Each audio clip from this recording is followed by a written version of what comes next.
From this to this. Ayan guys, finally, ipapakita ko sa inyo kung paano ko ba ginawa itong ating loyalty card para sa aking mga customers dito sa aming bahay. So eto guys, nakita naman ninyo na after natin siyang i-print, eto at kinakat natin siya into half.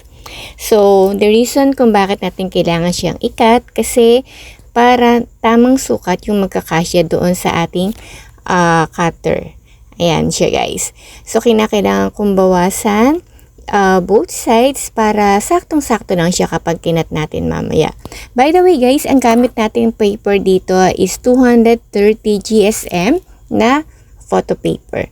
Ayan, so back to back ang ating loyalty card. Then syempre, yung design niyan is, to be honest, nakuha ko siya or ginawa ko siya through ChatGPT. Ayan siya guys.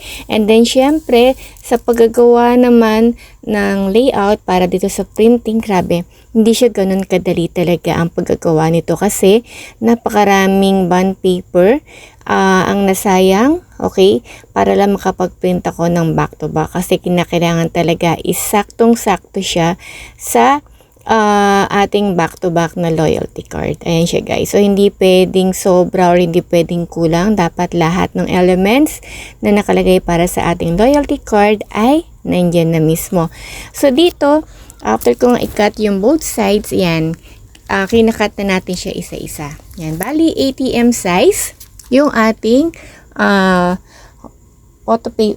ating loyalty card. Ayan siya. So, medyo mabagal tayo sa pagkakat dito kasi talaga hindi ko pa rin masyadong gamay yung paggagawa ng loyalty card.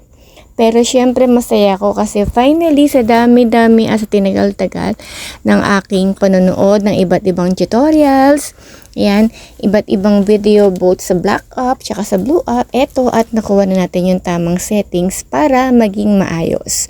So ang reason kung bakit ko rin gustong gumawa ng back-to-back loyalty card kasi gusto ko ring gumawa ng ating tinatawag na mga back-to-back na calling card. Ayan.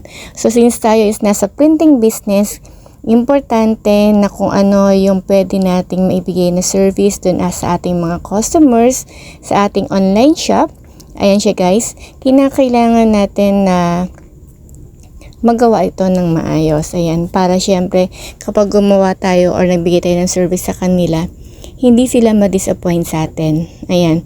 So, dito, hindi siya ganun kadali talaga guys, nung ginagawa natin yan. Pero kung talagang gusto mong matuto, kinakailangan mo talagang bigyan siya ng sapat na panahon at pagtsatsagaan mo siya talaga. Ayan siya guys. Then, syempre, finally, natapos natin yung pagkakat ng ating loyalty card. At ito na nga yung kanyang naging result. Ayan, so ito yung kanyang kulay and then nandito yung ating paglalagyan ng stamp once na sila ay nagpa-print sa atin. Ayan, maganda rin kasi na may ganitong klaseng loyalty card or pa-promo para sa mga business natin kasi it's a win-win situation between sa ating mga buyer at sa ating business na rin.